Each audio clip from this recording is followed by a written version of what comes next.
Oke, kita lanjut ke konsep berikutnya. Ini tentang vektor. Ini kalau kemarin ada besaran skalar, ada besaran vektor kan. Nah, ini yang kita bahas yang vektornya. Karena ini khusus ada aturan-aturannya sendiri. Kalau skalar kan kalau mau dijumlahin tinggal dijumlahin aja kan. Tapi kalau vektor ini ada bedanya, nanti dijumlahinnya gimana, dikaliinnya gimana. Tapi kalau di vektor ini nggak ada pembagian ya. Jumlah kurang sama kali. Itu aja adanya. Nah, sebelumnya kita kenalan dulu sama si vektor ini. Ini notasi-notasinya, penulisannya kayak mana. Jadi kalau ditulisin, vektor itu bisa aja disimbolkan dengan huruf. Biasa huruf aja biasa. Bisa huruf kecil, bisa huruf kapital, tapi biasanya dia dicetak tebal. Selain dicetak tebal, biasanya dia juga bisa aja nggak dicetak tebal, tapi di atasnya ada tanda panahnya, setengah panah gitu. Terus bisa juga dicetak miring. Jadi macam-macam ya, bisa aja pakai huruf kecil kali ini, bisa huruf kapital ditebelin ini, bisa huruf kecil huruf kapital yang ditebelin, terus bisa hurufnya dimiringin. Kalau dimiringin nggak perlu tebelin lagi ya. Terus bisa juga dia biasa juga tapi di atasnya dikasih tanda. Tapi keseringan sih nulisnya biasa aja, keseringan nulisnya biar kayak sih nyari simpelnya biar cepat nulis gitu tanpa ribet-ribet harus nyari tanda. Tapi kalau sebenarnya ya harusnya yang ngikutin aturan ini bisa kayak gini.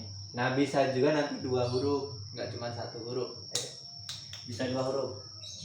Karena vektor itu nanti digambarinnya itu pakai anak panah. Jadi gambarnya bisa anak panah. Itu notasinya penulisannya ya bisa dua gini. Nah, B. Nah, misalkan dari titik A ke titik B, jadi dia digambarin pakai anak panah.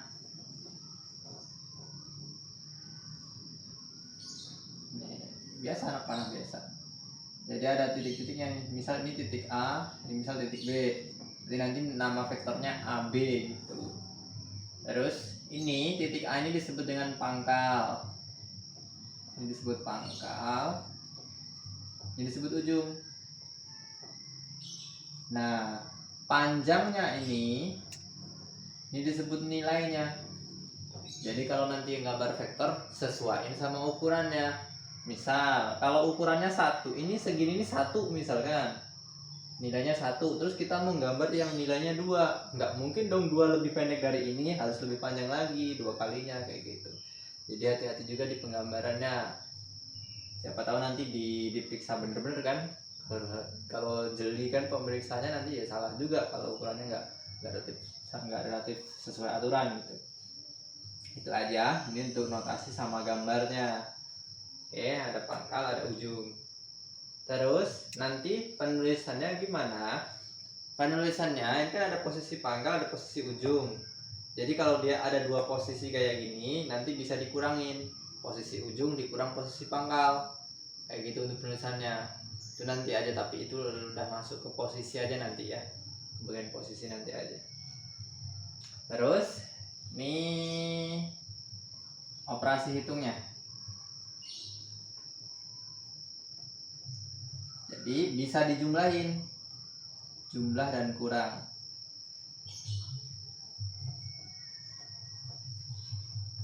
Nah kalau jumlah itu biasanya disebut resultan, tapi kalau kurang disebut selisih. Cuman kadang-kadang jumlah ataupun selisih itu sama-sama, jumlah ataupun kurang nanti bisa disebut sama-sama resultan gitu. Jadi tergantung aja sih nanti ya dari gambarnya. Nih saya ambil aturan penjumlahannya dulu ya. Aturan gambarnya dulu nih. Jadi ada aturan gambarnya dia.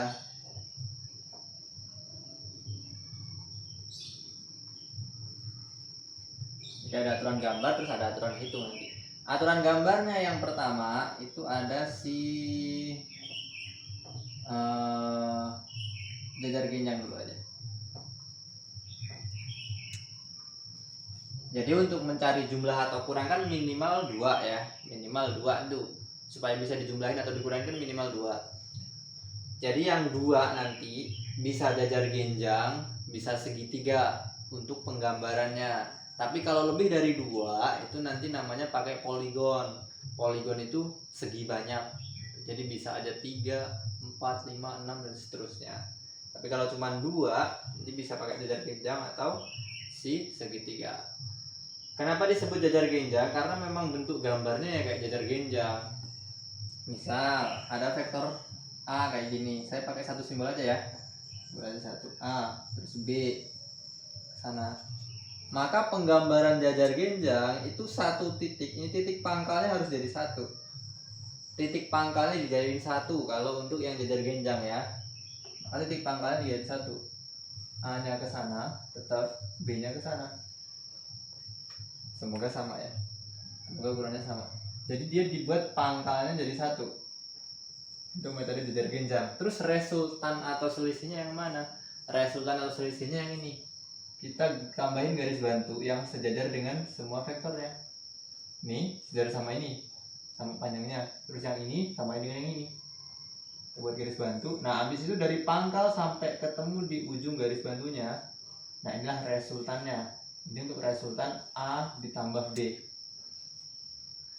Itu untuk resultan A ditambah B. Terus kalau misalkan untuk resultan yang A minus B atau selisihnya gimana? Kalau selisihnya itu salah satunya harus dibalik. Maksudnya dibalik gimana? Misal A kurang B, maka yang A tetap gambarnya. Ini tetap ya yang A, gambarnya gitu. Yang B-nya kalau B plus itu ke sana, ke kanan, maka B min-nya ke kiri. Miringnya.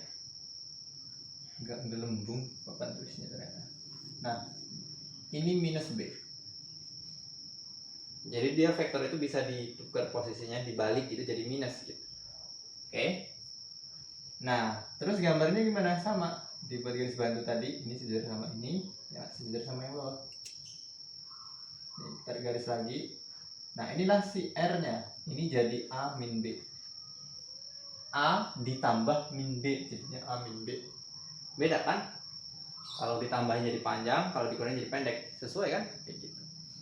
Jadi di penggambarnya itu bisa jumlah, bisa kurang. Perhitungannya nanti aja, untuk perhitungannya nanti. Oke, aman ya? Untuk A. Aturan jajar genjang. Terus apa langsung ke perhitungannya juga kali ya? Langsung aja kali lah ya. Tapi udah turun gambarnya nanti aja nggak apa-apa. Kita pisahin lagi. Aturan gambar yang kedua, ini segitiga. Dan gambar yang kedua ini segitiga. Nah, segitiganya ya sesuai gambarnya ya gambar segitiga. Bedanya apa sama di jajar genjang? Kalau jajar genjang kan pangkalnya harus sama nih. Memang cuma bisa 2 vektor ya.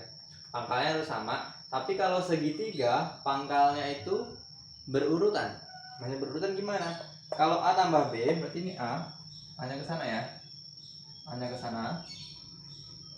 Ditambah B, ngikut langsung gitu. Ini gitu, langsung diurutin. Terus resultannya yang mana? Resultannya berarti yang ini. Nah, ini resultannya. A tambah B nya. Itu kan mirip-mirip juga kan sebenarnya. Sebenarnya dari sini, ini gitu kan. Oke, penggambarannya kayak gitu. Kalau minus gimana ya? Tinggal di minus aja siapa yang dibalik tadi itu. Intinya kalau resultan itu tetap sama ya, dari pangkal dia gambar sampai ke ujung, namanya resultannya atau selisihnya nanti. Itu untuk gambar segitiga. Dan seterusnya yang nomor 3-nya ada gambar poligon. Nah, gambar poligon ini gimana? Gambar poligon itu terusan dari segitiga. Terusan dari segitiga. Kalau segitiga kan cuma ada 2 nih. Misal kita tambahin satu lagi lah, C, arahnya ke bawah misal. Kita tambahin C, arahnya ke bawah. Jadi kalau A tambah B tambah C, jadi ikutannya ini kayak tadi. A tambah B tetap lurus ke sana, tambah C ke bawah. Resultannya yang ini. Ini R, A tambah B tambah C. Gitu. Oke, mana? Oke, sip. Ini untuk metode penggambarannya. Untuk penggambarannya. Lanjut nanti ke metode hitungnya. Hitungnya nanti juga masih sama. Di jajar genjang ada hitungannya sendiri. Di segitiga ada hitungannya sendiri. Kalau poligon ini nanti tergantung. Poligon ini tergantung bentuk akhirnya, resultannya berupa apa. Bisa nanti berupa segitiga, segitiga macam-macam nanti. Terus ada tambahan satu lagi di perhitungan peculiar dan kurang itu ada metode namanya penguraian. Jadi penguraian itu sebenarnya gabungan antara si gambar dengan si hitung sih sebenarnya. Tinggal apa-apa lah ya. Itu aja dulu sementara ini, nanti kita lanjut lagi. Sampai jumpa.